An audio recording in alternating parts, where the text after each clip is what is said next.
para até 10h30 aqui, já que para os alunos poderem fazer a migração dentro do possível.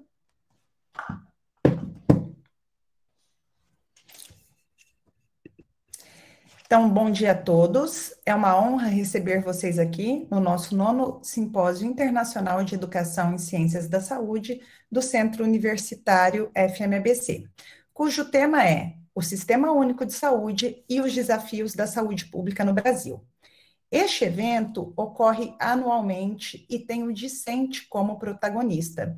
Os alunos dos cursos de enfermagem, farmácia, fisioterapia, gestão hospitalar, gestão em saúde ambiental, nutrição, psicologia, radiologia e terapia ocupacional participam ativamente de todas as fases, desde a elaboração, discussão, organização, programação, escolha do tema e comunicação, sendo os verdadeiros alicerces da construção deste evento. E neste ano não foi diferente. Tivemos uma participação exemplar dos discentes e, portanto, o meu muito obrigado a todos que se envolveram, se responsabilizaram e conseguiram, em tempo hábil, dar seguimento ao 9º CIEX, mesmo com todas as limitações que a pandemia e as tecnologias têm imposto. Agradeço também as coordenações dos respectivos cursos e a todos os professores que estão envolvidos com a organização do CIEX, bem como a pró-reitora de graduação, sendo a pró-reitora a professora Roseli Sarni e a pró-reitora adjunta a professora Sônia Hicks, que fizeram parte do grupo de apoio do 9º CIEX, junto com a professora Rosângela Filippini e a professora Márcia Cunha. Agradeço também ao magnífico reitor, o doutor Davi Uipe, e ao vice-reitor, o professor Fernando Fonseca, por todo o apoio e respaldo institucional. O tema do 9º CIEX é o Sistema Único de Saúde e os Desafios da Saúde Pública no Brasil. Todos aqui sabem que os brasileiros e brasileiras, desde o nascimento, têm direito aos serviços de saúde gratuitos. O SUS é um dos maiores sistemas públicos de saúde do mundo, sendo o único a garantir assistência integral e completamente gratuita. Dados de 2014 relatam que mais de 4,1 bilhões de procedimentos ambulatoriais e 1,4 bilhões de consultas médicas foram realizadas através do SUS. O SUS foi criado em 1988 pela Constituição Federal Brasileira, que determina que é dever do Estado garantir saúde a toda a população brasileira. Seu início se deu, na verdade, nos anos 70 e 80, quando diversos grupos se engajaram no movimento sanitário, com o objetivo de pensar num sistema público para solucionar os problemas encontrados no atendimento da população, defendendo o direito universal à saúde. Em 1990, o Congresso Nacional aprovou a Lei Orgânica que detalha o funcionamento do sistema e institui os preceitos que seguem até hoje. A partir deste momento, a população brasileira passou a ter direito à saúde universal e gratuita. O SUS atende todos que procuram suas unidades de saúde ou têm necessidade de atendimento de emergência. Desde setembro de 2000, quando foi aprovada a Emenda Constitucional 29, o SUS é administrado de forma tripartite, ou seja, conta com recursos provenientes dos orçamentos da União, dos estados, do Distrito Federal e dos municípios. Os gestores são responsáveis pela administração dos recursos, sua implantação e qualidade. Em seus 33 anos de existência, o SUS conquistou uma série de avanços para a saúde do brasileiro. Reconhecido internacionalmente, o Programa Nacional de Imunização, PNI, é responsável por 98% do mercado de vacinas do país e é um dos grandes destaques. O Brasil garante à população acesso gratuito a todas as vacinas recomendadas pela Organização Mundial de Saúde, disponibilizando 17 vacinas para combater mais de 20 doenças em diversas faixas etárias na rede pública de todo o país. Também é no SUS que ocorre o maior sistema público de transplante de órgãos do mundo. O programa cresceu 64% na última década, de acordo com os dados consolidados entre 2004 e 2014, demonstrando que, em 2004, foram realizados 14.175 transplantes e, em 2014, 23.226. O SUS fornece assistência integral e totalmente gratuita para a população de portadores de HIV e aqueles com AIDS, pacientes renais crônicos, pacientes com câncer, tuberculose e hanseníase. Atualmente, 70% da população brasileira, mais de 148 milhões de brasileiros, depende dos serviços públicos para cuidar da saúde, e este é um dos grandes desafios. É sabido que o SUS, apesar da sua grandiosidade, enfrenta muitos obstáculos, desde a demora ao atendimento, a falta de profissionais e insumos. Dentre as feridas que estão expostas neste sistema, podemos citar a falta de verba, pois a média per capita gasta com saúde dos brasileiros é 30% mais baixa que a global. Falta na gestão dos insumos. O controle dos insumos necessários para o bom funcionamento das unidades requer um acompanhamento rigoroso, que não é tão simples, pois depende de modernização e implantação de sistemas, além do capital humano. A má distribuição de profissionais da saúde. O país enfrenta uma grande carência destes profissionais. A OMS estima que o Brasil tenha 17,6 médicos para cada 10 mil habitantes, e em países europeus a taxa ultrapassa os 33. Longas filas de espera, e várias são as razões por trás da demora do atendimento via SUS. Dentre estas, podemos citar a superlotação dos hospitais. E um outro ponto muito importante é a falta de leitos.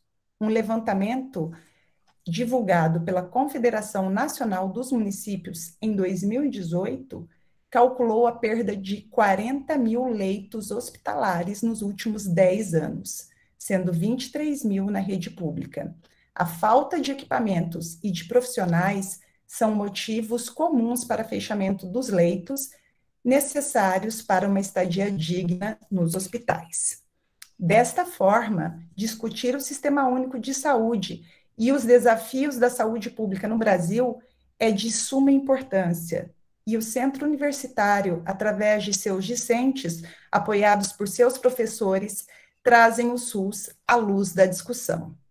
Esperamos que este evento, que tem um caráter multiprofissional, possa contribuir na formação de cada um de vocês e expandir as fronteiras dos conhecimentos profissionais, que possa favorecer o desenvolvimento de profissionais cada vez mais engajados, atuantes e que sejam agentes de transformação na sociedade.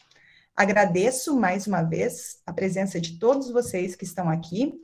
Finalizo com um convite para participarem da solenidade de abertura, que será realizada às 19 horas.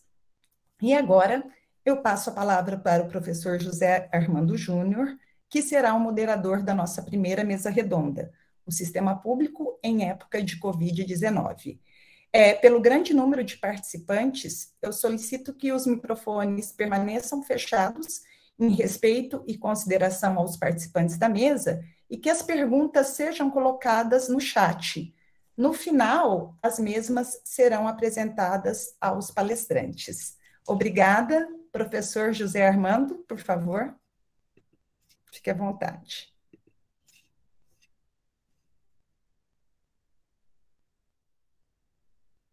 O microfone está fechado, Armando. Desculpe. Vamos iniciar, então, o nosso 9º Simpósio Internacional de Educação em Ciências da Saúde, com a mesa redonda, cujo título é o Sistema Público em Época de Covid-19. Agradecemos a presença da docente convidada, da professora Carolina Vieira Canhasse Cardilli, representando o curso de enfermagem, Ela é responsável pela educação continuada do Hospital Municipal Menino Jesus e membro da Câmara Técnica em Saúde do Corém, em São Paulo. Em seguida, nós vamos ter a palavra da professora Daniela Arcanjo, representando o curso de farmácia, que é coordenadora dos serviços de farmácia do Hospital Mário Covas. E, finalmente, vamos ter a presença da professora Priscila Bessa, representando o curso de terapia ocupacional, que é terapia ocupacional do NASF em Santo André. Ao final das apresentações, nós vamos discutir o assunto envolvendo todos os ouvintes. Então, vamos iniciar dando a palavra para a professora Carolina Vieira. Obrigada, professor. Obrigada a todos e todas que assistem hoje esse evento. Obrigada aos discentes, obrigada aos docentes e obrigada a todos os organizadores. Antes de iniciar um pouco o material que eu preparei para vocês, eu gostaria de dizer que durante a minha graduação, eu sempre fui do centro acadêmico. E é uma honra mesmo poder estar falando com vocês, sendo que um dia eu estava também como graduanda, como discente e centro acadêmico. E desde então, eu sempre soube da grande importância, né, da gente lutar politicamente. Eu, como enfermeira, né, a gente sabe dos nossos 4 pilares, que é a assistência, que é a gestão, que é a educação, que é a pesquisa, e é o lutar politicamente. E eu fico muito feliz quando eu vejo, né, outras pessoas tão jovens participando conosco, né, nessa luta que vai empoderar, né, as profissões de saúde e refletir na assistência de qualidade para... Eu ia falar para as nossas crianças que eu estou no hospital infantil hoje, mas para a nossa população, tá? Então, muito obrigada mesmo.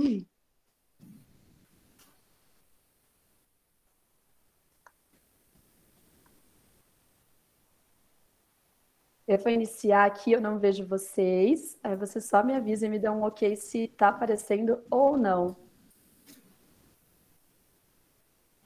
Tá ok? Sim. Ótimo. Então, tá bom. Muito obrigada novamente. Hoje eu vou falar um pouco para vocês do que vocês me convidaram para falar do papel da enfermagem no sistema público de saúde em época da Covid-19. São assuntos, né, que, além de tudo, me dá uma grande satisfação em falar do papel da enfermagem, falar do sistema público de saúde. Eu sempre trabalhei, né, na área assistencial dentro do sistema público de saúde, de um SUS que eu posso dizer um SUS privilegiado, tá? E trabalhar agora em época de Covid, eu falo que é sim desafiador, como tantas outras coisas que a gente vem falando. Como vocês falaram para mim que era o papel da enfermagem, eu sempre gosto de lembrar, independente da área que a gente possa estar atuando na enfermagem. O papel da enfermagem, então, né, é o cuidado. E o cuidado é o quê? É o ato de vida que tem como fim, primeiro, antes de tudo, permitir que a vida continue a desenvolver-se e lutar contra a morte do indivíduo, a morte do grupo e a morte da espécie. Então, a enfermagem é esse cuidado. Quando a gente fala de enfermagem, o que significa? Significa eu manter uma pessoa quentinha, manter ela bem alimentada, manter ela livre de infecções, né? Preservar. Então, quanto mais eu cuido, mais eu preservo vidas, tá? E a gente faz isso em todos os âmbitos da saúde. Independente de Covid, independente de não Covid, a gente vem continuando a fazer isso. É uma profissão muito importante do ponto de vista social, gente, né? Por quê? Porque a gente consegue manter essa vida. A enfermagem, então, enquanto profissão e utilidade, então, eu falo que é uma profissão muito útil socialmente, que apesar das pessoas, assim, olharem, ou mesmo uma valorização, assim, econômica não tão alta, que a gente sabe que é uma realidade, né, ela é muito útil socialmente por preservar a vida. E é uma profissão. Por quê? Porque a gente tem um conhecimento adquirido por um processo de formação que demora, né, minimamente 4 anos. A gente oferece um serviço especializado ao nosso público. A gente, né, tem regras de controle do nosso exercício profissional, temos entidades de classe e temos autonomia profissional, tá?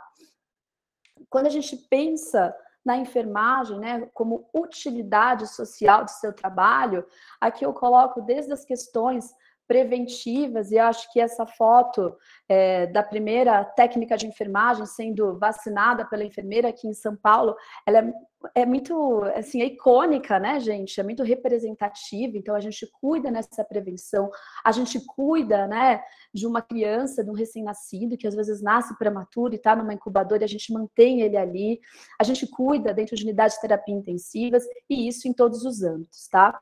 E o que acontece com o nosso trabalho, até da parte historicamente, né? É um trabalho que, com o tempo, ele ganhou uma certa especificidade, tá? Dentro do conjunto da divisão do trabalho social. E por isso que ele representa, sim, uma necessidade, né? Ele é muito útil para a nossa sociedade, por preservar e manter a vida. Gosto de relembrar um pouquinho, né, um pouco da história da enfermagem, um pouco, né, da saúde.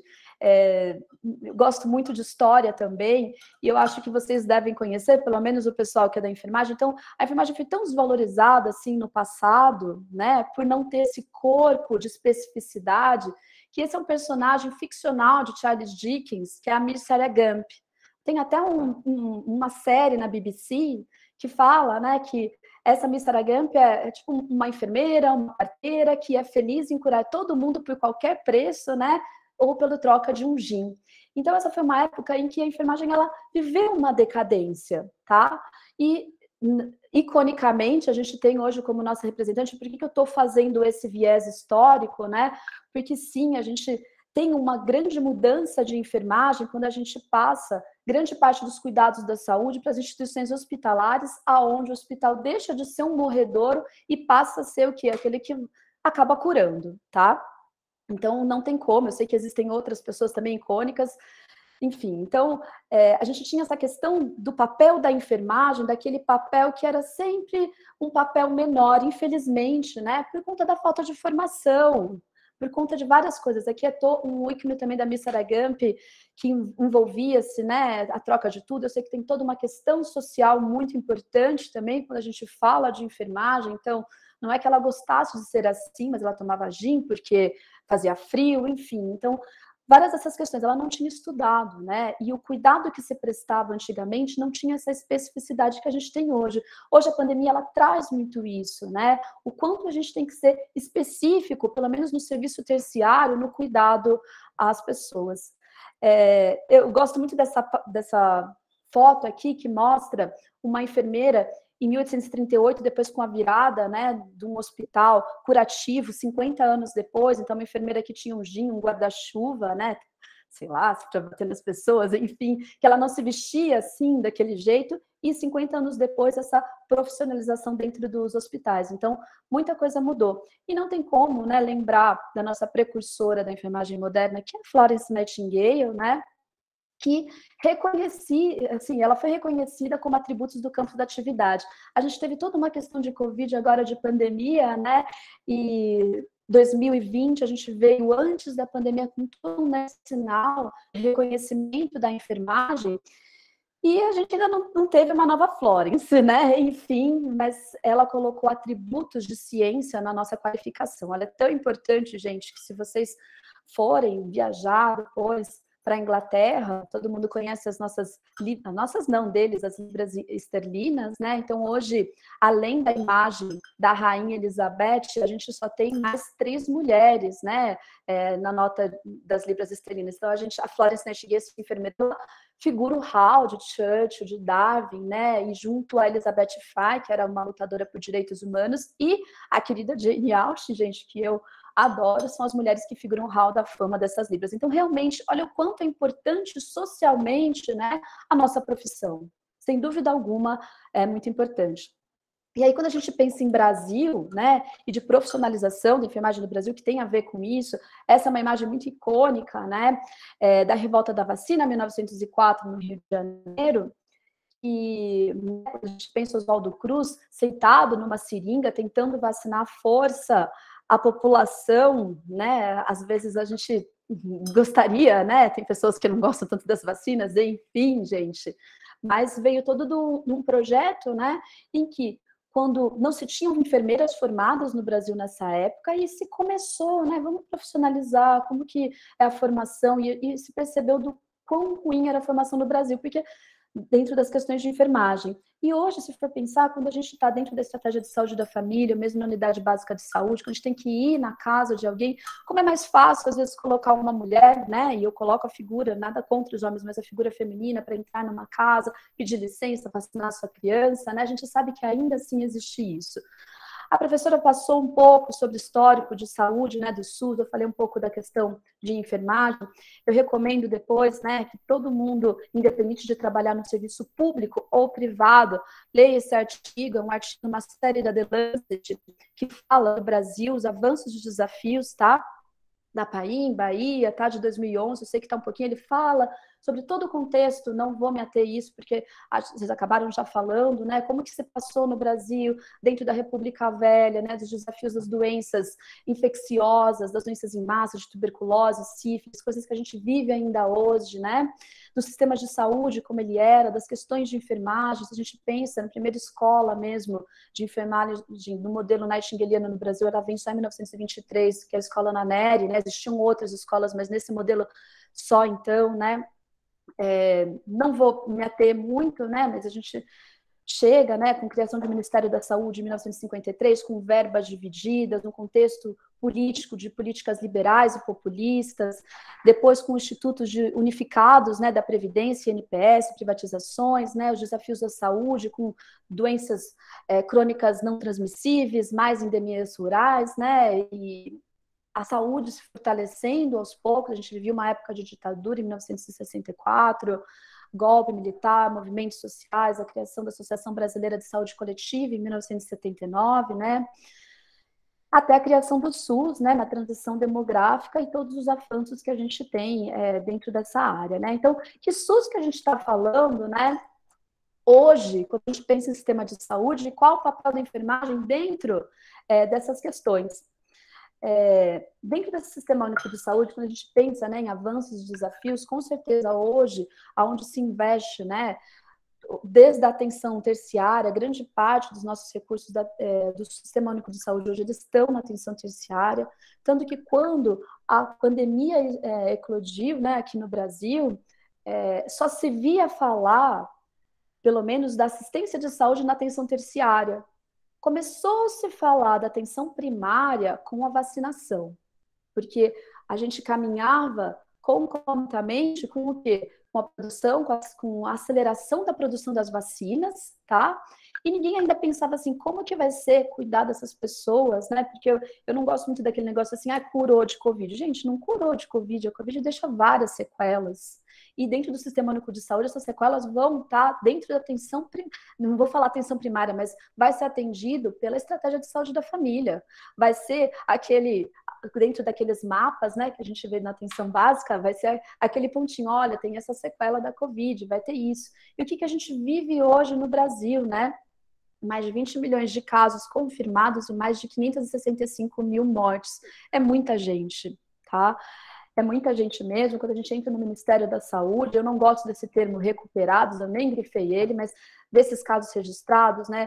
Quando a gente compara, peguei esses dados de ontem, o Ministério da Saúde e a OMS, ela tem um gap pequeno, porque o primeiro vem do Ministério da Saúde. Então, gente, são ainda muitos óbitos registrados, olha, por dia, né? Em torno de 900 a 1.100 casos por dia. Então, a gente ainda está vivendo, né? Uma pandemia que não tende por mais que a gente tenha vacina e a gente percebe os avanços da vacina nas sequelas, sim, no quanto a doença pode ser intensa, né, ainda muita gente morre por dia. Com certeza, a professora falou anteriormente, ela vai se tornar uma doença endêmica. Se a gente pensa no passado, né, a síndrome respiratória aguda grave, ela já era uma doença de notificação imediata antes, então foi muito mais fácil notificar Covid-19 hoje em dia, e a gente vai ter que lidar com essas questões. E olha, leitos autorizados em 2021 não são tantos leitos, né? Medicamentos enviados, são muitos. Eu chamo a atenção também, eu sempre gosto de colocar isso em todas as apresentações, eu só atualizo de acordo com o dia, mas a gente é o terceiro, né? A gente é o segundo maior país com o maior número de mortes acumuladas, apesar do número de casos não, e a gente ainda mesmo que diminuindo o número de mortes, a gente ainda é o maior, né? Hoje, pelo menos, o país com o maior número de mortes dia, gente. Isso é muito grande quando a gente pensa em sistema de saúde. E mesmo, né, voltando aqui, mesmo sendo o segundo maior país com mortes e o primeiro em que mais morre gente por dia, a gente está no quarto lugar ali de pessoas vacinadas. O que eu queria chamar a atenção para vocês é que a gente coloca por milhões. Só que nosso último censo populacional brasileiro ele foi feito em 2010. A gente não tem censo. Então, falar de porcentagem, né? Assim, a gente fala em milhões. Talvez a vacina ela traga um novo censo para a gente. Porque realmente é muito difícil, né? Esse controle epidemiológico da doença e mesmo saber quantos por cento da população. A gente tem estimativas, né? Mas ainda não temos um censo. Nosso censo é de 2010, o que a gente tem são estimativas. O que a pandemia evidenciou do Sistema Único de Saúde, da Covid-19, tá? Que o Brasil evidenciou um SUS, né? Uma nova imagem para o SUS. O que foi interessante, né? De dois itens interessantes do nosso Sistema Único de Saúde. Primeiro, a universalização. A gente vai atender todo mundo, né, que vier para cá, e a descentralização, porque eu não sei se vocês lembram, logo no início da pandemia, essa questão de descentralização, ela foi muito importante, por quê? Porque os municípios tomavam, né, a professora falou um pouquinho, né, das nossas comissões tripartites, então a gente divide, né, a tomada de decisão entre município, entre estado, entre governo federal, e essa descentralização, ela foi muito importante na tomada de decisão de estratégias políticas do município, gente. Olha que interessante. Então, por mais que a verba venha maior, né, de âmbito federal, a descentralização ela foi muito importante por isso. Outra coisa muito, assim, legal, né, de ter no SUS, de estar aqui, foi a capilarização da atenção básica, com a estratégia de saúde da família, né, com os NASFs, né, e com os últimos investimentos nos últimos anos, que por mais que não fosse aquilo que a gente gostaria que fosse, eles aí, sim, a gente teve aquele artigo que eu trouxe para vocês ali no passado, ele traz bem quanto o número de NASFs e de estratégia de saúde da família eles aumentaram nos últimos anos, tá? Isso, né, possibilitou uma resposta melhor com a pandemia, gente. No entanto, essas potencialidades elas não foram completamente exploradas, tá? Apesar de iniciativas importantes. A gente conseguiu articular com outros níveis do sistema de saúde. E a gente vive um sistema único de saúde, eu acho que desde quando eu era estudante, que eu fui na minha primeira na Conferência Municipal de Saúde, a gente lutava ali para aumentar a porcentagem de PIB que se passa para a saúde. Então, existe sim, né, esse subfinanciamento crônico, mas existe sim também a gestão que deve ser feita adequadamente. Uma coisa interessante que a pandemia trouxe foi o trabalho essencial versus a invisibilidade do trabalho e dos trabalhadores. Né? Porque a gente sabe tudo que era trabalhador essencial. Trabalhadores da área da saúde são trabalhadores essenciais, limpeza, trabalhador essencial, segurança, trabalhador essencial, né? Vários são trabalhadores essenciais, né? No entanto, né, e eu coloco aqui enfermagem, né, os profissionais de saúde, a enfermagem, que realmente foi a maior parte, a gente tem mais de 2 milhões, né, de profissionais de enfermagem no nosso Brasil. Além de tudo, no mundo, a enfermagem representa 59% da força de trabalho, tá? Então, são trabalhadores essenciais, mas o quanto esses trabalhadores eles foram visíveis? A gente reconhece, né, algumas atitudes, mas a visibilidade, né, e por isso que eu trouxe um pouco de história, né, para vocês, mas a visibilidade, ela só não vem aqui, né, vem do obrigado, mas ela traz outras coisas também de valorização profissional. Ela traz, né, com condições de salários melhores, de condições de trabalho melhores, entre outras várias coisas, não só para a enfermagem, como para outros trabalhadores também, que foram invisíveis do ponto de vista de saúde. A Covid-19, ela trouxe uma nova forma de valorização do SUS, então ela melhorou a imagem do SUS também, melhorou a imagem do SUS, melhorou a imagem da enfermagem também, né? E foi um SUS muito interessante, que mesmo sob todas as precariedades, ele deu uma resposta que eu acho que ninguém esperava. Ele foi além do esperado, gente. Então, eu até me emociono quando eu falo isso, porque realmente foi um SUS que você fala assim, nossa, que bom que tem SUS e que bom que o SUS, né, ele está aqui conosco. E eu peguei essas imagens de aulas que eu dava assim no passado, tá, gente? Então, eu só vou começar. Quando eu dava aula, há uns anos atrás, sobre um pouco do SUS, a imagem do SUS pelo Google, tá? Isso já faz muitos anos, uns 10 anos talvez. Então, aí assim, ó, era assim, os médicos têm paralisação. Aí o colega fala assim, nem percebi a diferença. Aí o outro assim, até ser atendido, né? Porque você tá na fila, você não tem nada, até ser atendido vai demorar. Enfim, né, gente? Essa era a imagem que eu falo que o imaginário coletivo tinha do SUS ontem, né? Ontem, antes da pandemia. Se vocês derem um Google, eu convido vocês depois a darem um Google no SUS hoje, é isso que aparece. Olha que legal, né? Um SUS em construção, é um super SUS, tá? É assim, as pessoas querendo falar o que é SUS, nenhum serviço de saúde a menos é SUS. Então, essa é a imagem do SUS de hoje. Aquelas imagens que eu mostrei anteriormente talvez nem apareça mais, né, se eu colocar no Google. E aí, focando na enfermagem, o que eu trago? Acho que todo mundo daqui conhece, pelo menos da enfermagem, esse observatório do Conselho Federal de Enfermagem, né, dos profissionais infectados com Covid, informados pelos serviços. Logo que a pandemia estourou, a gente nem era o principal país com número de mortes, a gente já era o primeiro país com maior número de profissionais de enfermagens mortos, então isso realmente demonstrou o quão frágil era a resposta que a gente estava dando para a pandemia e o quão frágil estava sendo o nosso processo de trabalho. Então, são 58 mil casos, né, reportados de profissionais de enfermagem, total de óbitos de profissionais 858, com uma taxa de letalidade de 2,65. Obviamente, né, São Paulo, por ser o estado mais populoso, foi o que mais teve casos notificados e o maior número de óbitos também, tá?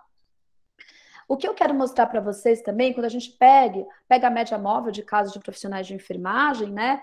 Depois que a gente teve a vacinação, a gente teve um bonzinho assim de aumento de óbitos, mas depois foi diminuindo, tá? Então a gente vem diminuindo o número de óbitos, sim, de enfermagem, até o número de casos. Então a vacina é muito importante, gente. Sem dúvida alguma, a gente tem que lutar, e a vacina é feita, gente, né? Tem toda a cadeia, mas quando tá na ponta, quando tem que dar vacina, sim, é a enfermagem que vai realizar essa vacinação. As sequelas, né, eu falei para vocês, no início da pandemia, ela foi demonstrada, né, a priori pela atenção terciária, todo mundo, pelo menos da equipe de enfermagem, queria saber como atende uma PCR de um paciente com suspeita de Covid, como que faz para coronar um paciente, né, e isso gerou muito medo também nas pessoas, né, era um desconhecido. As pessoas tinham medo de tudo, e isso trouxe também muitas sequelas para os nossos profissionais de enfermagem, né? Muitos dos nossos profissionais adoeceram não só pela doença, mas também adoeceram de termos psicológicos, né? Fora, né, a falta de profissionais que a gente tinha para comprar escalas. Quão é difícil, né? Uma síndrome respiratória, quantas pessoas, né, que a gente tinha que fazer treinamentos. Hoje eu sou de uma educação continuada e eu sei o quão difícil é você fazer a seleção de um profissional e treinar até que ele fique bom. A gente teve vários hospitais de campanhas que foram, vamos pensar na realidade da capital, né, de São Paulo, mesmo do grande ABC, mas que eles foram construídos, então tinha que contratar rápido, tinha que treinar rápido. Eu falo que isso estimulou outras partes, né, de educação, de simulação realística, de questões de educação remota também, que a gente vem se adaptando e falando muito sobre isso. Fora isso, né, assim, a depender, né, do hospital, principalmente na atenção terciária, se colocava um enfermeiro mais antigo ali para treinar da unidade de terapia intensiva. Então, grande parte dos esforços no início da pandemia, eles foram focados nas unidades de terapia intensiva, tá?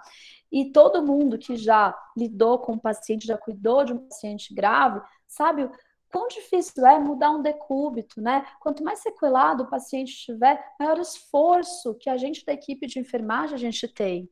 Quem está nos últimos anos de enfermagem conhece aquela escala NAS, né? Do quanto a gente, quanto tempo a gente demora para cuidar de um paciente, às vezes é mais de uma pessoa, tá? Muita coisa.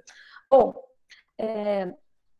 a gente tivemos muitos profissionais, né, com assistência de saúde mental disponível, e muitas das angústias que eles tiveram, né, estão tendo, talvez persistirão, tá? Outra coisa, sobrecarga de trabalho, né, absurda, e muitas vezes até insatisfação no trabalho, e o risco de contaminação e afastamento. Então, essas foram questões importantes. Quando a gente pensa, né, de novo, né, na enfermagem, na atenção terciária, foi um trabalho que foi além das unidades de terapia intensiva. No início a gente não sabia, a gente não tinha testagem em massa, então eu lembro que logo que a pandemia iniciou, um teste de PCR, ele demorava às vezes 10 dias para sair, era muito tempo. Então, imagine se você está cuidando, eu acho que quem trabalhava ou em unidade de terapia intensiva, ou mesmo unidade de internação com Covid, né, aquele lema, mãos para baixo, por quê? Porque você nunca deveria colocar suas mãos no seu rosto com máscara ou outras coisas, com esse medo de se contaminar.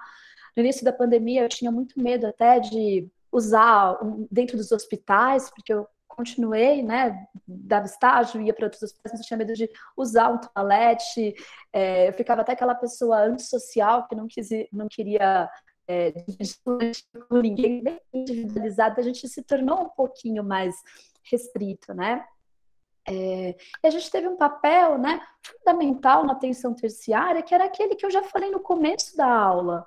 Como que eu vou manter, né, um paciente assim, pensando nas necessidades humanas básicas dele? O que eu faço para ele respirar melhor? Eu vou pronar, se ele tiver ventilação mecânica, vou manter essa ventilação mecânica.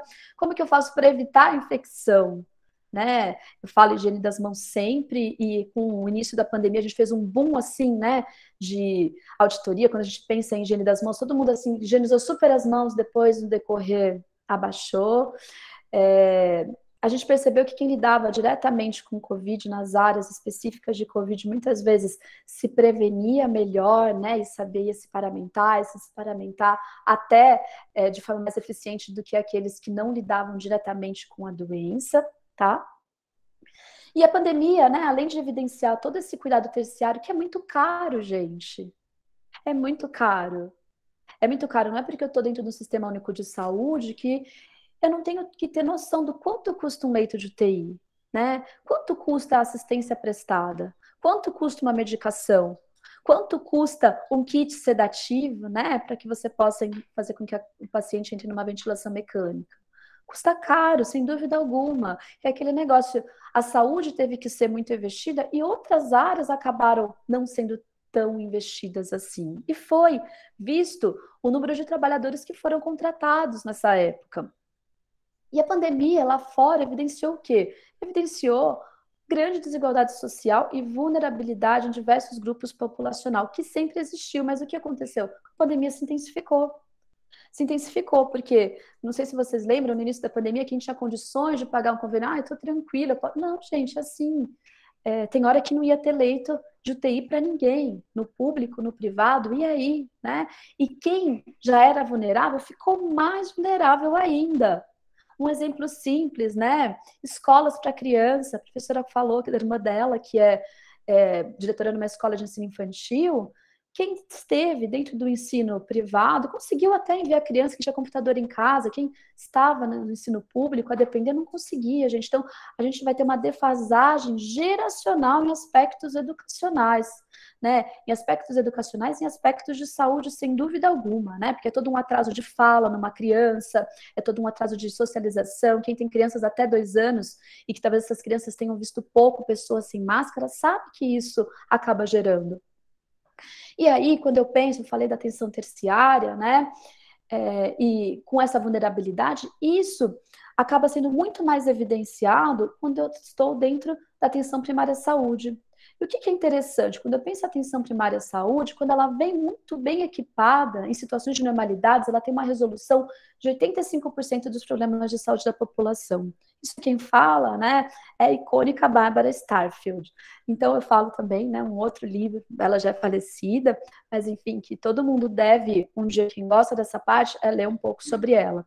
E o que a gente percebe é que a atenção primária à saúde, ela impacta na resolutividade e na qualidade da assistência prestada. E ela tem melhores resultados de evidência quando acionada nas populações mais vulneráveis. E por que não, professora, que tem isso aqui a ver com o papel da enfermagem? Muito, gente.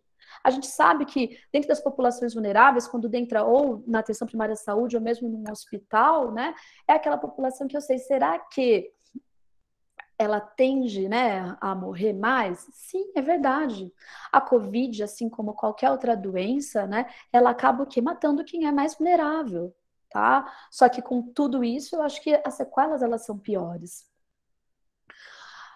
O que a gente teve como potencialidade no combate da Covid-19, né? Eu falo que muitos setores eles se mobilizaram muito mais, né? Representantes, né, da população, movimentos sociais mesmo, principalmente quando a gente fala de atenção primária à saúde, doação, falo que tem melhorado o nosso trabalho em equipe e a rapidez com a vacinação, sem dúvida alguma. Dentro do papel da enfermagem, não tem como, né, a vacinação. Aqui no hospital onde eu trabalho, eu falo que foi o privilégio, eu também me sinto privilegiada, com certeza, de ter sido vacinada e muito feliz, assim, e satisfeita com o trabalho de vacinar outras pessoas, ainda mais bem no comecinho, você fala assim, nossa, gente, é histórico mesmo essa vacinação que a gente conseguiu proporcionar. No início, vocês estavam falando dos insumos, realmente, né, esses frasquinhos, né, para vacina, eles foram desafiadores, sim, né? Hoje a gente tem tudo isso, né, de doses distribuídas em todo o Brasil, de doses aplicadas, né, o nosso vacinômetro, então é importante falar. Eu coloquei aqui de pós-Covid-19, mas a gente está vivendo, acho que a gente ainda vai ver isso muito mais, talvez, né, alguns anos, a gente vai conviver com esta doença, vai conviver muitos anos, mas assim, nesse estilo pandemia mais, né? A enfermagem na atenção primária à saúde, ela vai ter uma carga de trabalho ainda enorme na prevenção de doenças, do acompanhamento dos casos leves e agudos, tá? A gente está vendo que vem diminuindo um pouco a atenção da enfermagem dentro da atenção terciária, a gente, por conta dos hospitais de campanha, que alguns não têm mais, então vai sobrar mais para a atenção primária à saúde, sem dúvida alguma, né? As sequelas das doenças, né, do ponto de vista cardiológico, do ponto de vista respiratório e neurológico, a gente ainda sabe, né, um pouco mais sobre essas sequelas. A gente ainda tem todo um represamento de outras doenças negligenciadas nos últimos meses, né, a sequela da própria doença, a enfermagem dentro da atenção primária à saúde, né, na preparação, na vigilância, né, e manter conectadas com as redes de referência e contra-referência, e um aumento, né, dos NASFs, né, desse apoio matricial que a gente tem que ter com os NASFs, principalmente por conta dessas sequelas.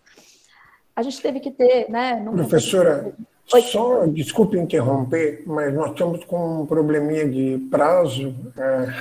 Se a senhora puder acelerar um pouquinho só, porque nós ainda temos mais 2 participantes. Desculpe, por conta Imagina, estou terminando do atraso. mesmo.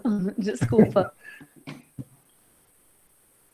A gente teve que ter desculpa, gente, pela hora, mas a gente teve que ter, né, novas competências para atuar no contexto da pandemia, de empatia, de ciência, de solidariedade, de resolução de problemas, de educação permanente, de gerenciamento mesmo.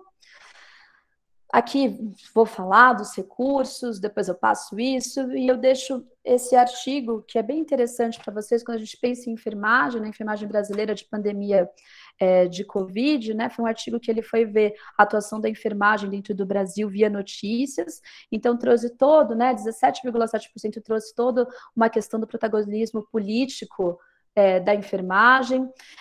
As condições de trabalho, né, elas foram muito ditas dentro da mídia. Tem até uma parte na revista Piauí que fala que o medo veste branco, que realmente nós ficamos com muito medo nessas questões, e a vulnerabilidade ao adoecimento. Eu termino, né, eu falo daquelas questões que enfermagem, né, é você manter todas as necessidades humanas básicas, dessa criatividade, que mesmo todo o caos, acho que ficou bem emblemático na mídia essa técnica da mãozinha aí, criada por enfermeira brasileira para dar conforto ao paciente. E isso mesmo é enfermagem, isso é dar conforto. E espero que vocês que escolheram a profissão ou que vão trabalhar com enfermeiras tenham muita satisfação em realizar isso. Obrigada e desculpe pela demora.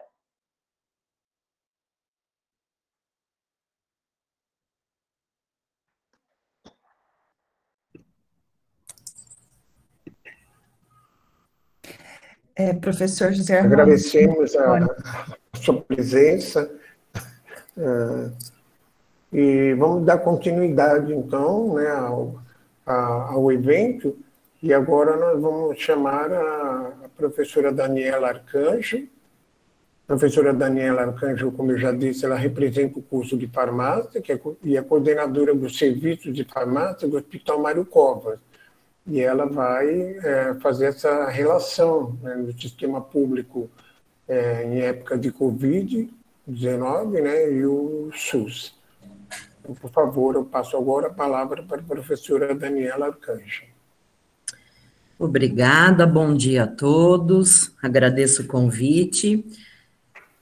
Vou começar igual a antecessora, como a gente não vê vocês, se vocês não observarem minha tela, vocês me avisam.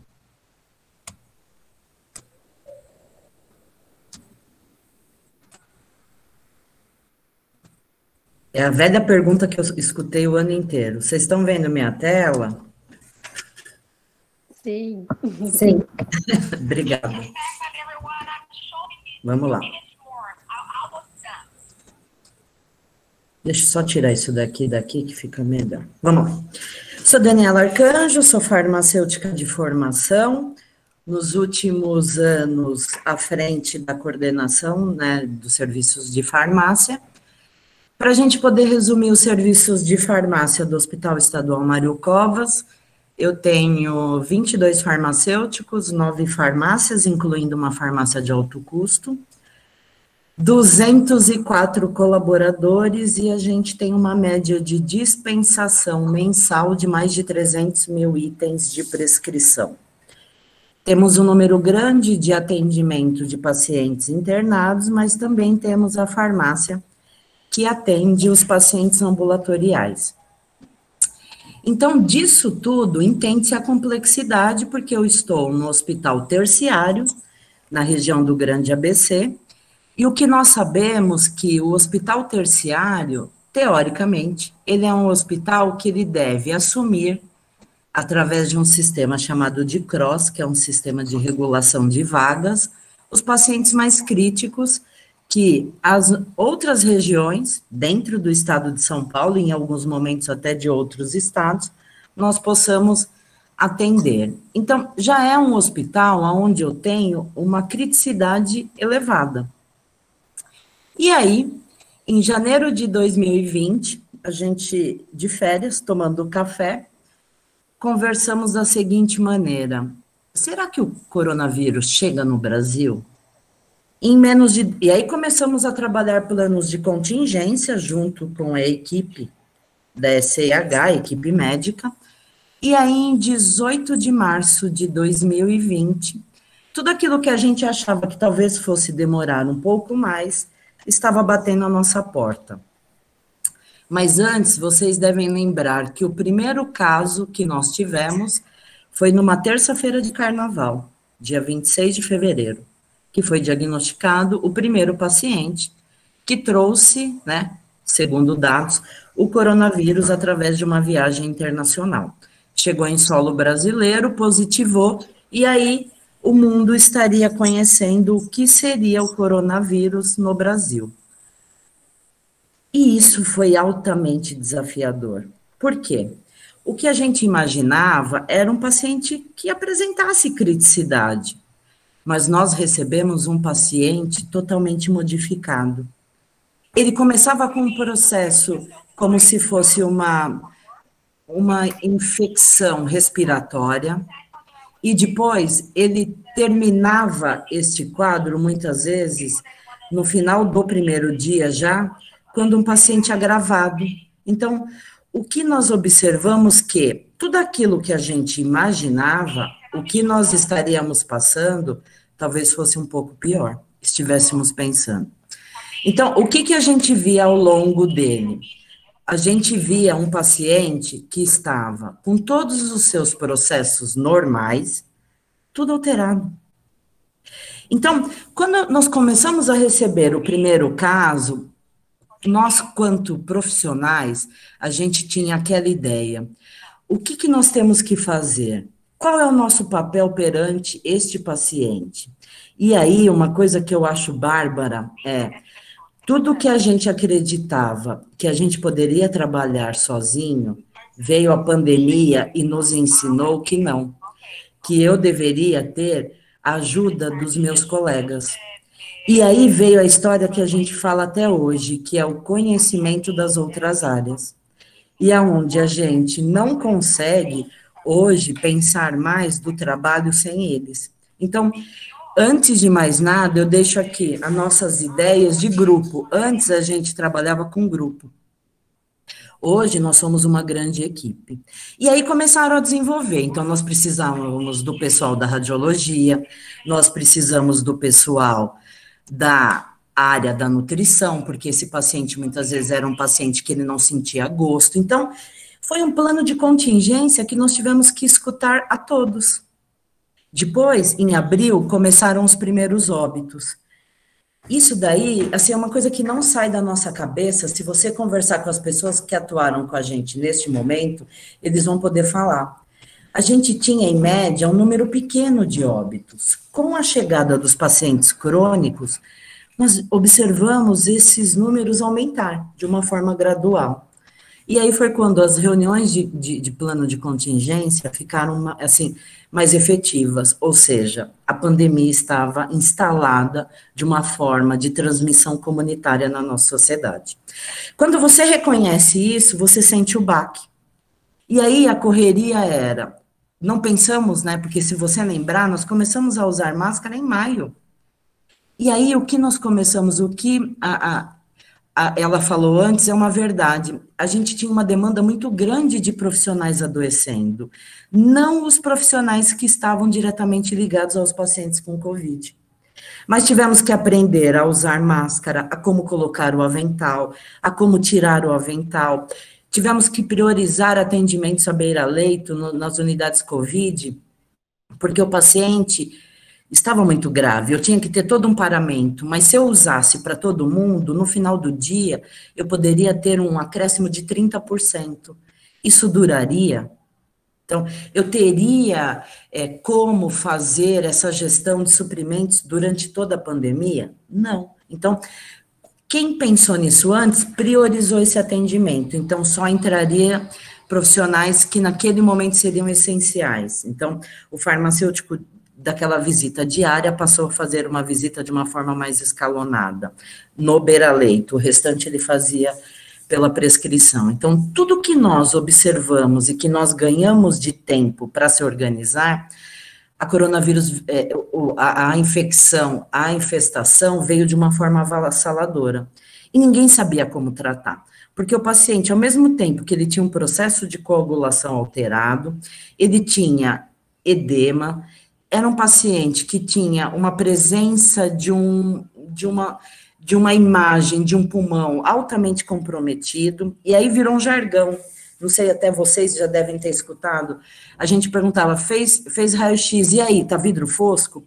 Isso virou uma fala nossa, e depois, lógico, agora a gente entende que não é só característica do vidro fosco, só que começamos a entender quem era esse paciente. Entendemos que o kit COVID não era uma boa, né, altamente foi feito de uma maneira, uma dispensação pela União muito forte, e assim, a experiência que eu tenho, quando eu trabalhei aquele kit COVID, que segundo a secretaria até foi imposto como um protocolo, que durou 20 dias, os 10 pacientes que nós utilizamos o kit, que a gente esperava ter uma resposta, porque a gente fazia a participação de um estudo clínico, os 10 tiveram eventos adversos, que foram, assim, determinantes para se entender que aquilo não seria o melhor tratamento. Só que onde estávamos? Não sabíamos, estávamos às cegas.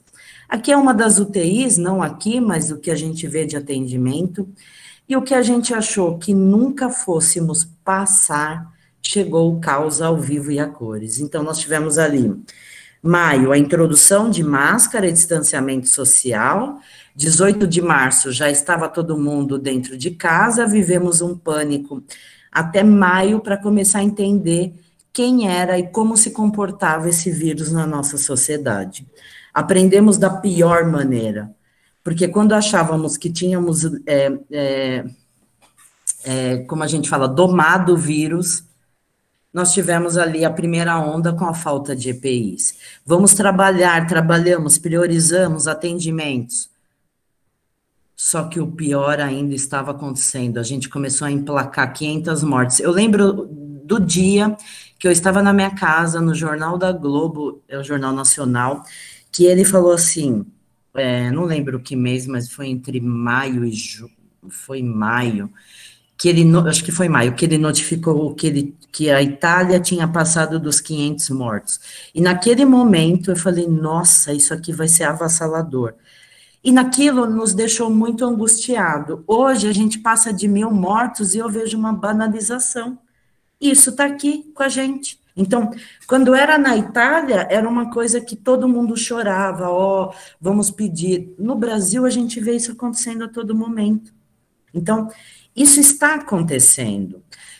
A farmácia teve que se modificar, o que antes a gente fazia o nosso trabalho bem desenvolvido, do Fast Hug Maidens, nas UTIs, com avaliação de prescrição médica, desprescrição de via de administração, antibióticos que poderiam ser usados pela via oral. De uma hora para outra, nós tivemos que entender de um paciente que trazia um constituinte importante, que era um vírus que estava causando a maior pandemia dos últimos 100 anos. Então, tivemos que entender que os recursos são escassos. Então, a primeira ideia era, o medicamento que não foi administrado no paciente COVID, joga fora. Não, eu não tenho dinheiro para comprar outro. Vamos estruturar um modelo de devolução desses medicamentos, onde eu faço uma quarentena, onde eu tenho ali uma higienização do material, e eu posso reutilizar esse material. Então, tivemos protocolos para devolução de medicamentos. Tivemos que definir as visitas da farmácia clínica beira-leito. Hoje, a gente tem um esquema dentro do SUS, porque é um hospital 100% SUS, onde a gente trabalha através de teleconsulta com os médicos, porque ainda não estamos todos os dias dentro dos leitos, né, da UTI COVID, aqui eu tenho 3 UTIs covidários, então a gente ainda não está todos os dias. Então, quando eu preciso conversar com a equipe médica, eu faço mão, eu utilizo os meus recursos tecnológicos, que, como a gente sabe, tem hora que funciona muito bem, tem hora que eu tenho que desligar e começar de novo. É a vida, é a adaptação, é o agradecimento de podermos estar evoluindo nisso. Tivemos que definir protocolos de sedação. Não sei se vocês chegaram a ver, mas nós chegamos a ter que definir protocolos, quem seria a pessoa que seria sedada antes e entubada. Isso aconteceu, isso foi nossa realidade em agosto, setembro do ano passado, quando começou a escassez de materiais, e a gente não entendia ainda o que poderia acontecer. E aí, veio a segunda onda. E junto com a segunda onda, nós tivemos que aprender a combater as fake news. Fake news mata mais, eu falo que fake news, ultimamente, mata mais do que o próprio vírus.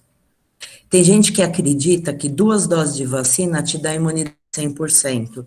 Uma coisa é você ter imunidade, a outra coisa é você transmitir o vírus. Eu, como estou vacinada desde janeiro e fevereiro, eu tenho imunidade, posso precisar de uma outra dose, como é uma coisa que os estudiosos, os cientistas ainda estão discutindo. Agora, é primordial que a gente vacine os outros países. Não sei se vocês têm ideia, mas existe país perto do Cazaquistão que nunca falou de vacina. A Bolívia não vacina. E está aqui do nosso lado. Então, assim, quando a gente... E eu fico muito feliz com a história de que estamos avançando em vacinação, a gente está olhando para o nosso umbigo. Quando a gente fala de São Paulo, é muito legal.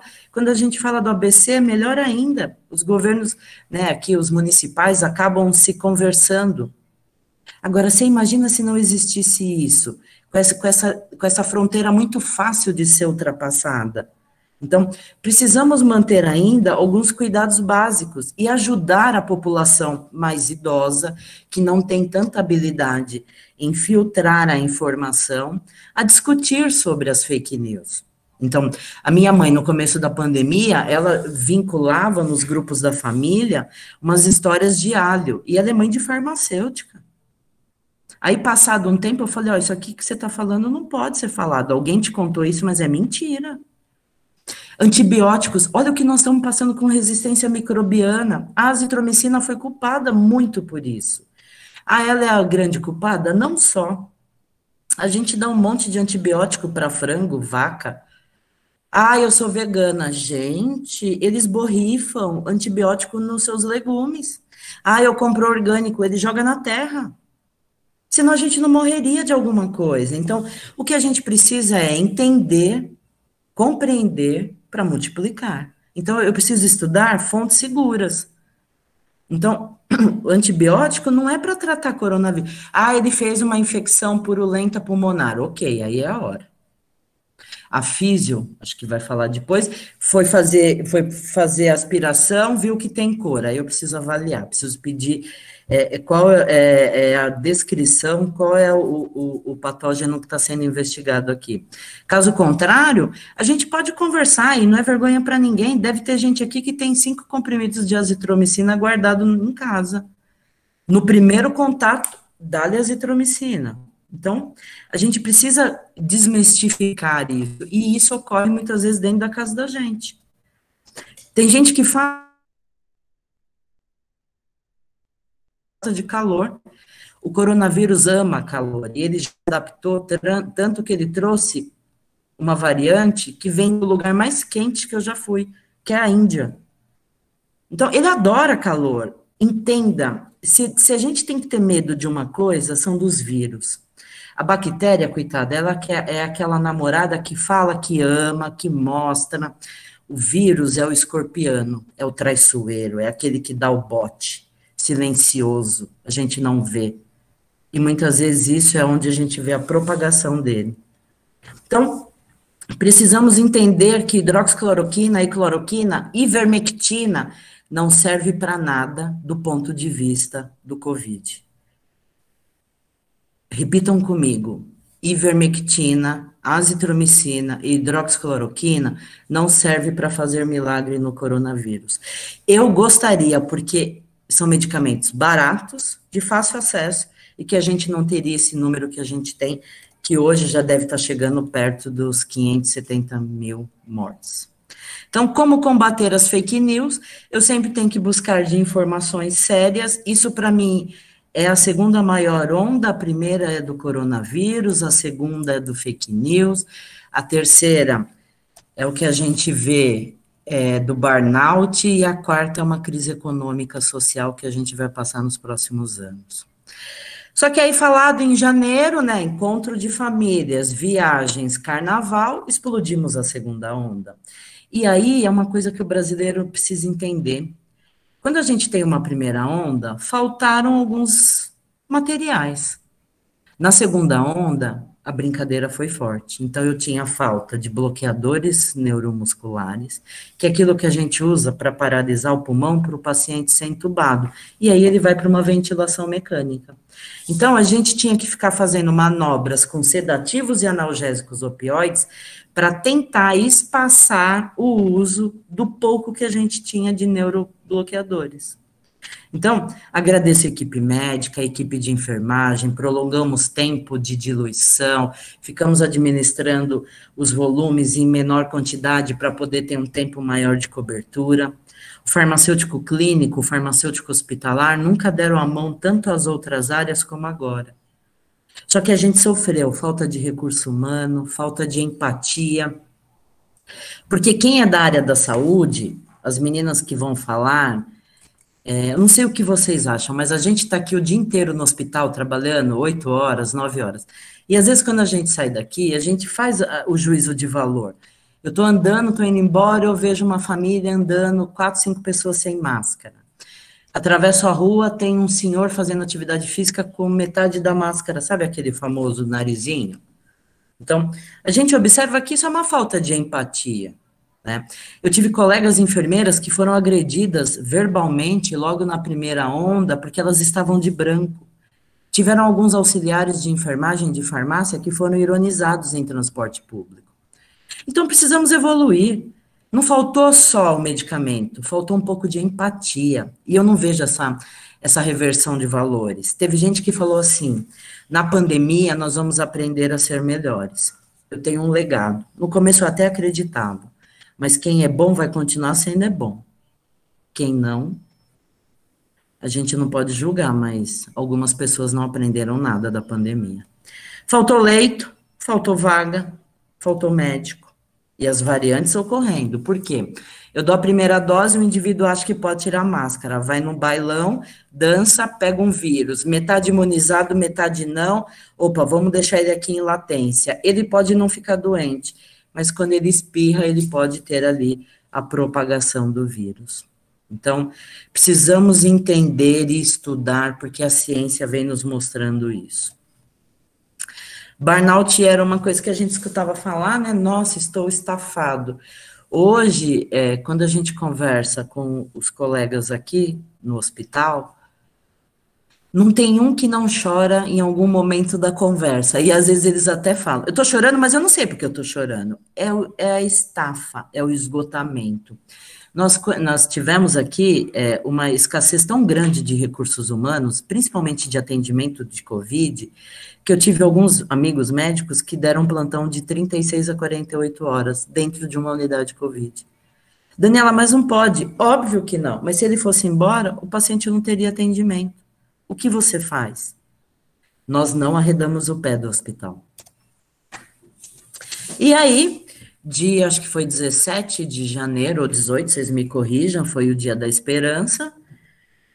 Hoje sabemos que essa esperança, ela tem um engajamento de logística, seja a primeira e segunda dose, né? Não importa a vacina que seja, lógico que algumas pessoas falam assim no particular, tomara que seja a Janssen, porque é uma dose só, mas eu tomei outra de 2 doses, estou muito bem imunizada, espero que esteja, e a gente tem que entender que a hora que chegar, que tiver vacina boa, é a vacina que está ali, disponível no braço.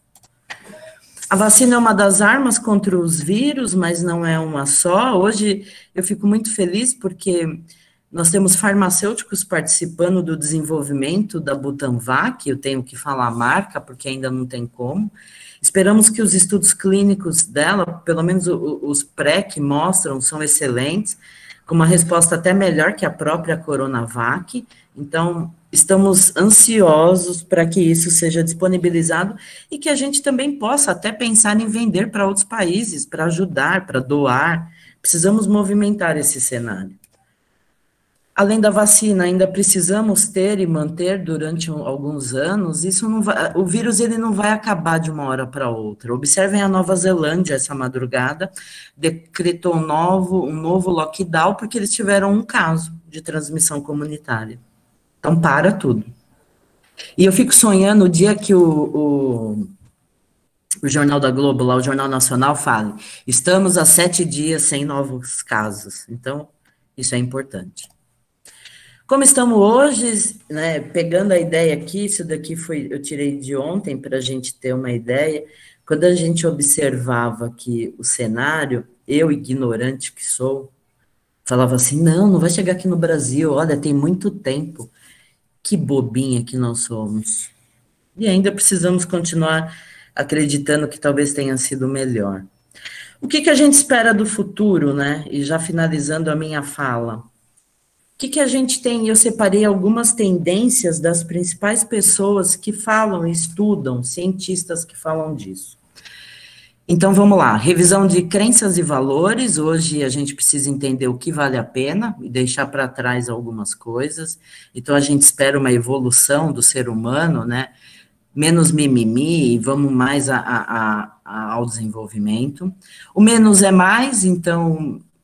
Ficou claro, mulherada, não precisamos dos 28 pares de sapatos que compramos todos os anos. Este ano eu me dei o presente uma bota, então, e o ano passado, se não tivesse pandemia, a gente teria tido quantos sapatos novos, quantas roupas, quantos vestidos? Precisamos disso, desse consumo desenfreado? Precisamos discutir a reconfiguração dos espaços do comércio, hoje tudo muito amplo, muito aberto, vai ter que ser um tempo, quem quiser sobreviver de comércio, principalmente restaurante, vai ter que pensar nisso. Novos modelos de negócios para esses próprios restaurantes, experiências culturais imersivas, então, quanto que eu tenho uma filha adolescente que gosta de arte, então visitamos todos os museus, coisa que até 3 anos atrás a gente não faria. Visitamos pela internet, você paga um valor, você assiste, você vê. você está fazendo uma imersão de uma forma diferenciada. O trabalho remoto nos ensinou, olha aqui, eu estou dentro do hospital, deve ter gente aqui que está fora do estado, está dentro do estado, está em outras localidades, e a gente está conectado numa mesma vibe. Morar perto do trabalho, isso vai ter que ser discutido, as moradias estão voltando para alguns centros. Shopping streaming, isso aqui tem que tomar um cuidado, porque a gente muito consumiu, né, de uma forma até voraz, internet, séries. Fala para mim quem não maratonou uma série num dia chuvoso que nós tivemos o ano passado, esse ano. Então, isso é uma busca, né? A busca por novos conhecimentos. Eu fiz 2 pós-graduações na pandemia, já estou entrando, desenvolvendo outra pesquisa para o meu mestrado. A gente tem que buscar novos conhecimentos e entender que a educação à distância talvez tenha sido um mal necessário que veio para ficar, nos ensinar algo, né? Embora eu, como professora e como profissional da saúde, eu não consigo me ver sem estar numa sala de aula rodeada de alunos. Tivemos que aprender. No começo é estranho, porque o aluno não interage, fica com medo da piada, ninguém dá risada, mas depois você vai se soltando, você até esquece da gravação. Não estaremos seguros enquanto todos não estiverem seguros. Essa é a minha mensagem de paz. São Paulo é maravilhoso, legal, agora nós vamos começar a ajudar outros estados. O Brasil está 100%, olha que sonho. 99% vacinado, agora vamos ajudar a Bolívia, a Colômbia, a Venezuela, a Argentina, precisamos ajudar, se já estamos seguros. E para pensar é agradecer, né? É um momento desafiador, mas muito enriquecedor. Tivemos que, muitas vezes, sorrir com os olhos, né? E abraçar com os toques. Hoje, muitas vezes, a meninada pode ver. O jovem nos ensina muito. É o touch. Eles são rapidinhos nisso. E continuar a nossa jornada. Não paramos por aqui, porque a pandemia ainda vem. Temos pacientes internados e fico à disposição. Muito obrigada.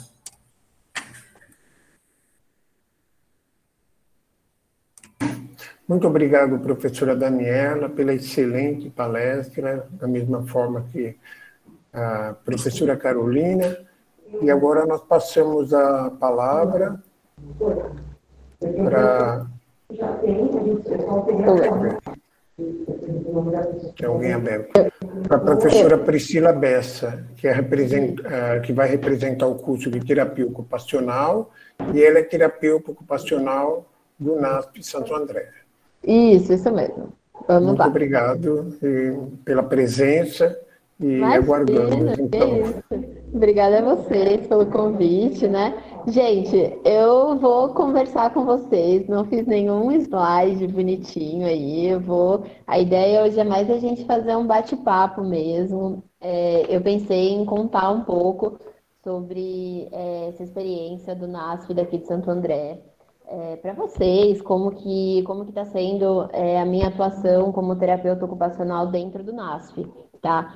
E aí, como que tem sido o NASF aqui no município? E aí eu queria conversar um pouco com vocês, então podem ir falando também no meio aí, para fazer uma coisa bem dinâmica, para eu também não ficar falando sozinha. Então, assim, eu gosto de uma coisa bem dinâmica, tá? O NASF em Santo André é um serviço que ele é muito novo, então ele tem 2 anos, mais ou menos, de nascimento, assim, né? Porque é um serviço que tem faz pouquíssimo tempo. E ele começou praticamente com a pandemia, né? Então, praticamente, quando foi em março, eu entrei no NASF como terapeuta ocupacional e logo já começou a pandemia. Então, assim, para mim também foi um aprendizado muito grande, está sendo, né? Porque meu primeiro trabalho como terapeuta ocupacional, já na pandemia, e aí também para o município, ter um NASF no município está sendo muito importante. Entender como funciona mesmo, entender como as ações do NASF na atenção básica, entender o porquê do NASF, entender qual que é o papel, qual que é a atuação do NASF. Acho que isso é muito importante, principalmente nesse cenário de Covid. E como também que a gente pode atuar com as pessoas, né, que estão com Covid, ou mesmo com os profissionais, ou mesmo com seja lá quem esteja precisando de ajuda nesse momento. Quando eu entrei no NASF, foi logo que começou a pandemia. Então, tudo que tinha sido planejado teve que tomar uma outra configuração, porque tinha sido planejado vários grupos e tudo mais. E aí começou a pandemia, teve que parar tudo. Então, assim, foi aquela adaptação de tudo, tanto dos serviços, quanto de desmarca a agenda de médico, desmarca tudo, porque vamos fechar as UBSs e a UBS também vai ser um pronto-socorro. Então, assim... a minha primeira atuação no NASF foi um pouco essa, né? Vamos desmarcar tudo e vamos ser um pronto-socorro. Então, a OBS, no primeiro momento, ficou mais centrada também no cuidado do Covid, né? Então, atendeu sintomáticos respiratórios, atendeu um pouco essa população que estava precisando nesse momento. E isso foi muito impactante, porque ninguém usava máscara, a gente não sabia o que fazer, e a gente não tinha muita noção do que era para ser feito. Começou a vacinação de gripe junto. Olha, eu sei que no começo assim foi um caos generalizado, né, para todo mundo. E aí depois as coisas acho que foram tomando um pouco de forma. E aí acho que foi ficando um pouco mais tranquilo, não tranquilo assim de se trabalhar, mas eu acho que a gente foi aprendendo a lidar com as situações de uma forma que elas foram acontecendo, né? Então a gente foi entendendo um pouco melhor qual que poderia ser a atuação do NASF mesmo dentro do Covid. E aí a gente foi montando um protocolo mesmo, né, como de atuação dentro, e foi proposto para a gente fazer um projeto, né, de práticas integradas e PICs, né, que a gente fala bastante, que são as práticas integradas à saúde. E a gente começou esse projeto nas UPAs.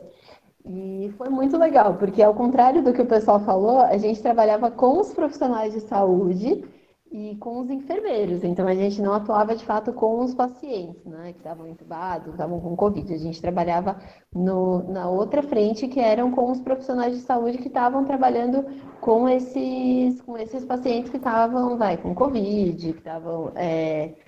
muitas vezes tendo lá que acudir, que tendo que, muitas vezes, que amparar o paciente que estava lá no leito. Então, como que isso era para a gente também, enquanto profissional de saúde? E muitas vezes, em vários grupos, eles traziam essa angústia, eles traziam muito como que era isso para eles. Isso foi muito importante, assim, a gente percebeu que isso foi bem legal. E nesse grupo de práticas integrativas foi muito bacana, por quê? Porque a gente propunha o quê? Auriculoterapia, né, que são as práticas integrativas complementares à saúde. Então, tinha auriculoterapia, tinha massagem, tinha reiki, tinha alongamento. E aí participava toda a equipe multidisciplinar do NASF, né? Então, participava educador físico, fisioterapeuta, participava nutricionista, todo mundo que tinha interesse em participar, participava, né? Porque a equipe do NASF é bem multidisciplinar. Então, num primeiro momento, foi essa um pouco a nossa atuação. E principalmente a gente atuava com os profissionais, enfermeiro, técnico de enfermagem, auxiliar, das UPAs. E a gente ficou nesse projeto por quase 6 meses. E assim, a gente percebeu que foi muito importante, exatamente para trabalhar esse profissional mesmo que estava adoecido, esse profissional que estava nesse ambiente de Covid, então ninguém sabia como é que ia ser, ninguém sabia como é que ia funcionar, ninguém sabia como que funcionaria, como que ia ser, e aí a gente, enquanto nós, conseguia dar esse suporte, né, de alguma forma, para esse profissional que estava lá no dia a dia com os pacientes de Covid. Então, isso eu percebi que foi fantástico, assim, isso nasce daqui do município, né, a gente percebeu que foi um sucesso, todo mundo que participava do grupo gostava muito, e a gente ia em várias UPAs do município de Santo André. E isso foi muito legal, assim, foi muito positivo. Todo mundo que a gente fez o projeto gostou muito e super adorou, né? E a gente percebe também o quanto que é importante o profissional se cuidar, né? Porque acho que numa das falas aí veio a síndrome de burnout, e a gente sempre pensa no cuidado do paciente, né? E eu acho que como é importante também que o profissional se cuide, Eu acho que quando a gente tem esse olhar para o profissional, acho que acaba também ficando melhor as nossas ações enquanto profissionais, acaba ficando um pouco mais tranquilo de lidar com esse sofrimento, né? Então, assim, isso foi assim, uma prática que foi muito importante principalmente nesse primeiro cenário de pandemia, que ninguém sabia o que ia acontecer, ninguém sabia como é que ia ser, ninguém sabia como que iria funcionar. Então, acho que esse momento, assim, de começo foi um momento que os funcionários paravam, os funcionários tinham aquele momento para eles mesmos, se dedicarem para eles. E eram, assim, uns 5, 10 minutinhos ali no dia que eles faziam uma massagem, um reiki, uma auriculoterapia.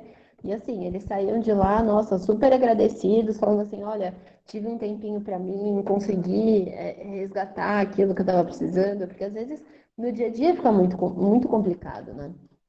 E, e aí a gente vai pensando, né? Qual que é o papel do NASF, qual que é o papel da terapia ocupacional nisso tudo? E assim, eu queria contar um pouquinho para vocês como que é o NASF de Santo André. O NASF de Santo André, ele começou faz pouco tempo, né? A gente está dividido em 7 territórios. E, e aí, são 7 territórios de acordo com os territórios aqui do município, né?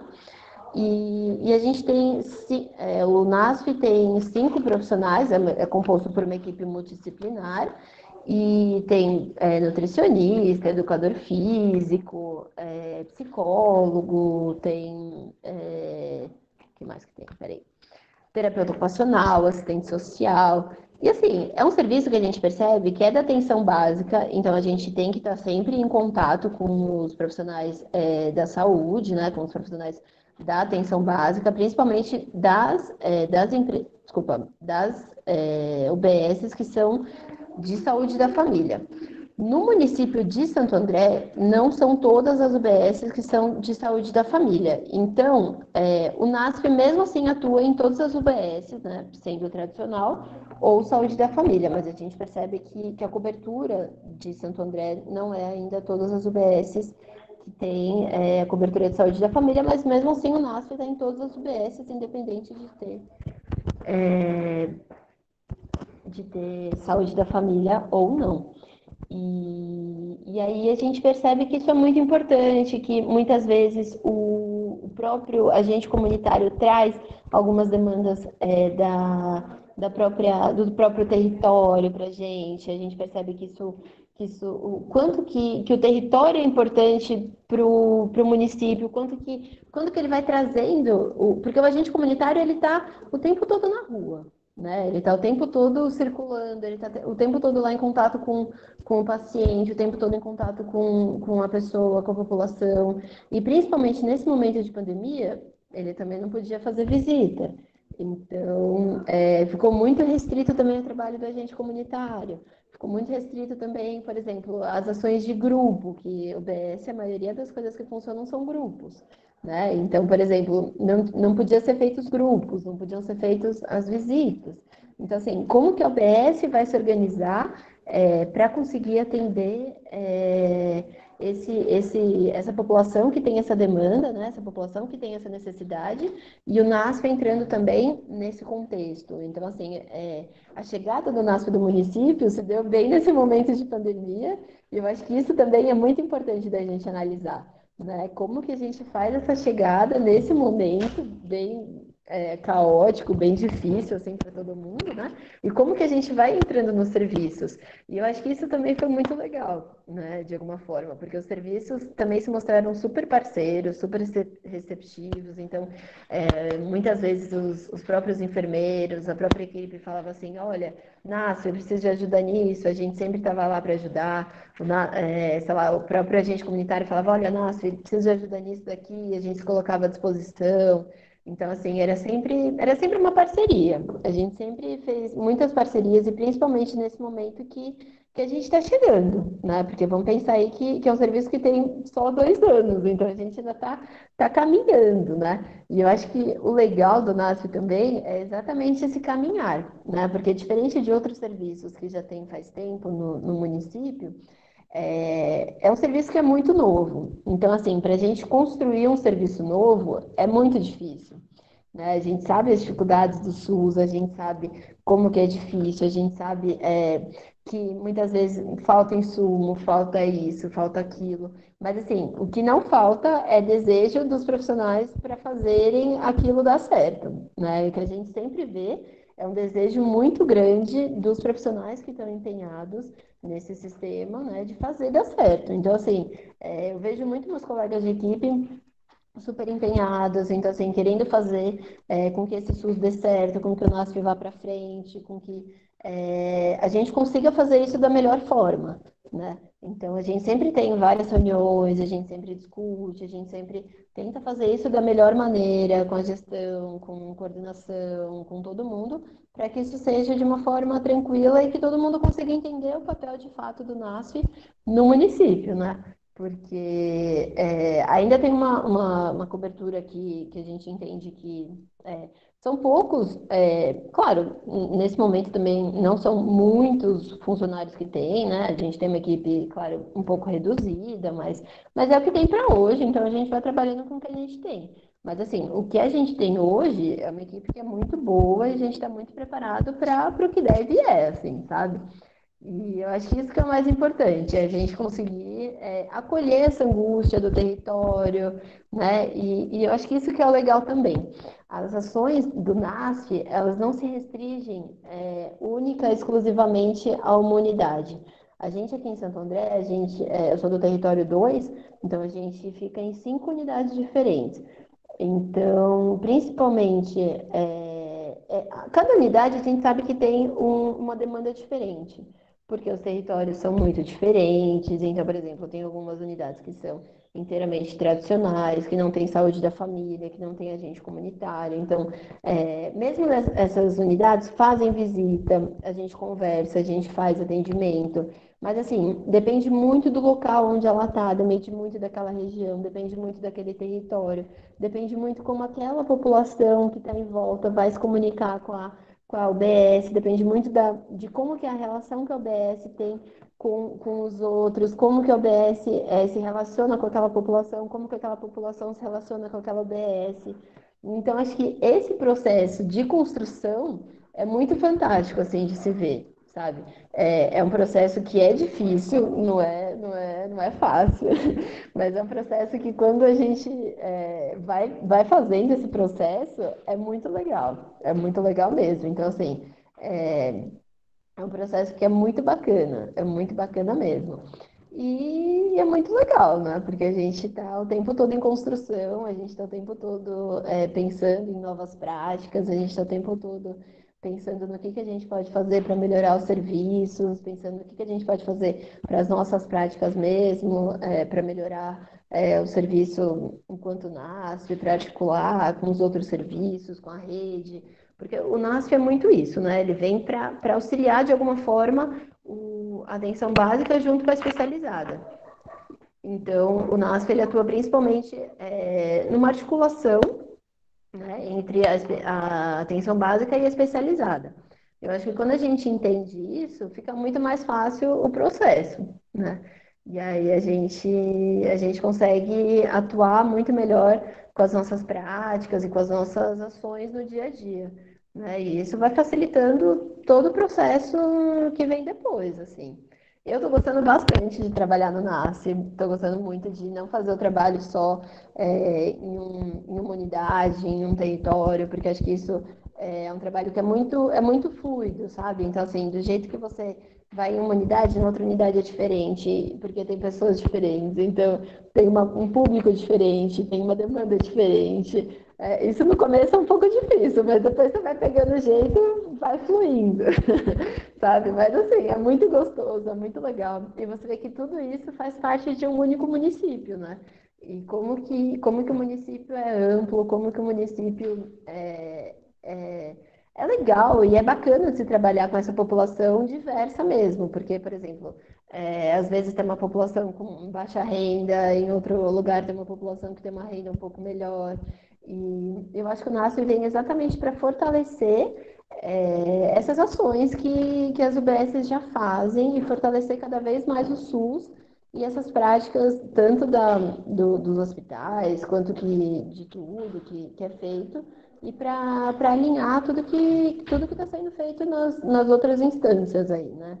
Então, acho que isso que é muito importante, né? A importância da equipe multidisciplinar e como que a gente consegue alinhar tudo isso para fazer com que o SUS se fortaleça cada vez mais, né? Eu acho que eu nunca vi tanto Viva o SUS, né? Vamos lutar pelo SUS, quanto agora em época de vacina, né? Que tá todo mundo falando assim, Viva o SUS e tudo mais. Então, assim, eu acho que esse é um principal motivo que a gente tá nessa luta, né? Porque a gente acredita que o SUS dá certo, porque a gente acredita que isso vale a pena, né? A gente realmente acredita nisso. Então, isso que é o mais importante, eu entendo do NASF, né? Então, entender a especificidade de cada paciente, a especificidade de cada UBS, a especificidade de cada território para conseguir atuar da melhor forma naquele lugar, né, com aquela população, com a territorialização de uma maneira geral, porque acho que é diferente quando você está num hospital, quando você está com um paciente único, quando você está no NASF, você está no território. Então, acho que assim, eu não conseguiria falar especificamente de um lugar, porque a gente está em 5 UBS diferentes, né? Então, assim, é um trabalho que ele é muito fluido, assim, né? E eu acho que é muito legal. Eu gosto exatamente disso, porque é muito dinâmico, um dia nunca é igual ao outro, e eu acho que é exatamente isso que é gostoso. E é isso, gente. Eu agradeço muito o convite aí, a participação. Não sei se vocês têm dúvida, mas assim, eu adoro trabalhar no NASF, adoro trabalhar no SUS, já estou aí há quase 10 anos trabalhando na saúde pública. E se vocês tiverem alguma dúvida aí, vamos falando, porque eu também não gosto de falar sozinha, não, viu? Não preparei slide, quando eu vi todo mundo com slide, eu falei, ai meu Deus, não fiz nenhum slide. Eu falei assim, bom, vou falar o que eu sei falar mesmo. Muito obrigado, professora Priscila. De qualquer forma, foi extremamente útil, né? Às vezes uma apresentação assim, da forma como a senhora fez, é tão muito mais útil, né? Do que necessariamente com os slides. Né? Ah, sim, sim. Acho que cada um vai fazendo de um jeito e tá tudo Exatamente. certo. Cada um vai dando um jeitinho aí e cada um vai colocando a sua individualidade na sua apresentação. Uma contribuição muito grande e atualmente a gente percebe, né? Nunca essa pandemia mostrou tanto que a integração entre todas as áreas, elas são em todas as áreas é extremamente importante.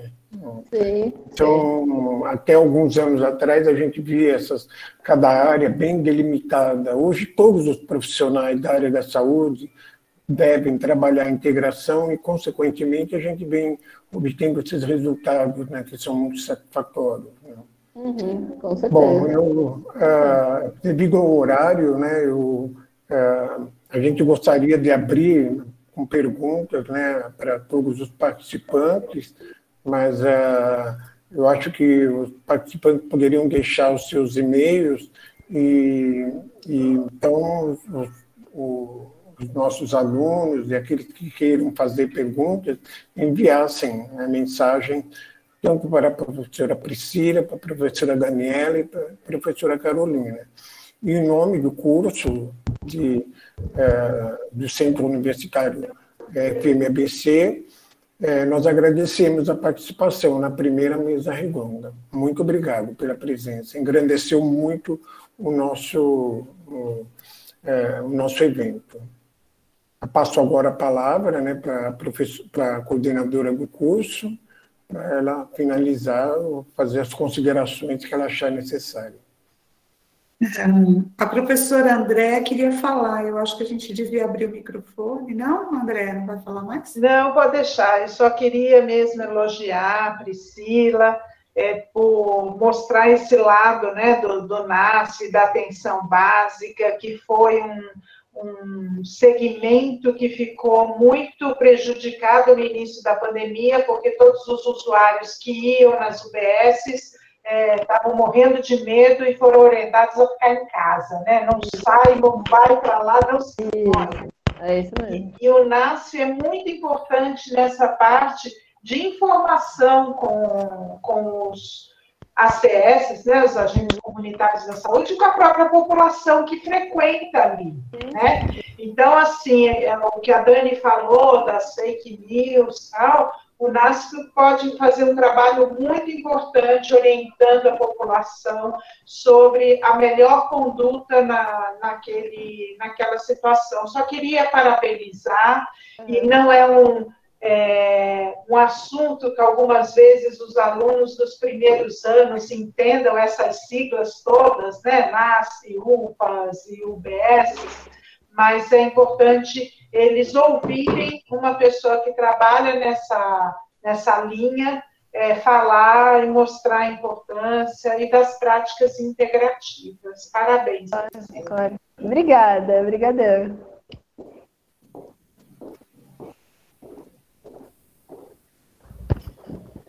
Flávia, você vai falar alguma coisa? Eu posso abrir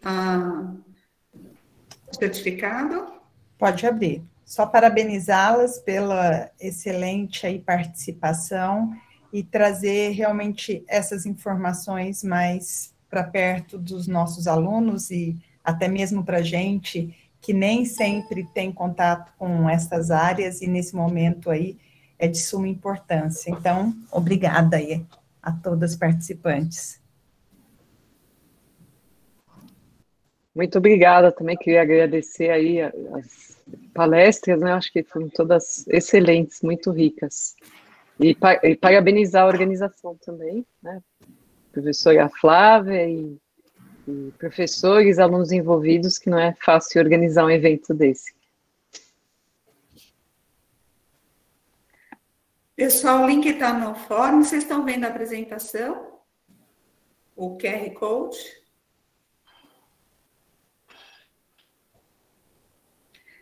Vocês podem acessar o link ou então, né, apontar Bia, para o celular. Desculpe, põe o link também no chat. Eu já coloquei. Tá, desculpa. Tá, eu vou colocar de novo, mas eu já tinha colocado. Tá, então é só acessar o Forms, é um preenchimento bem rápido, gente.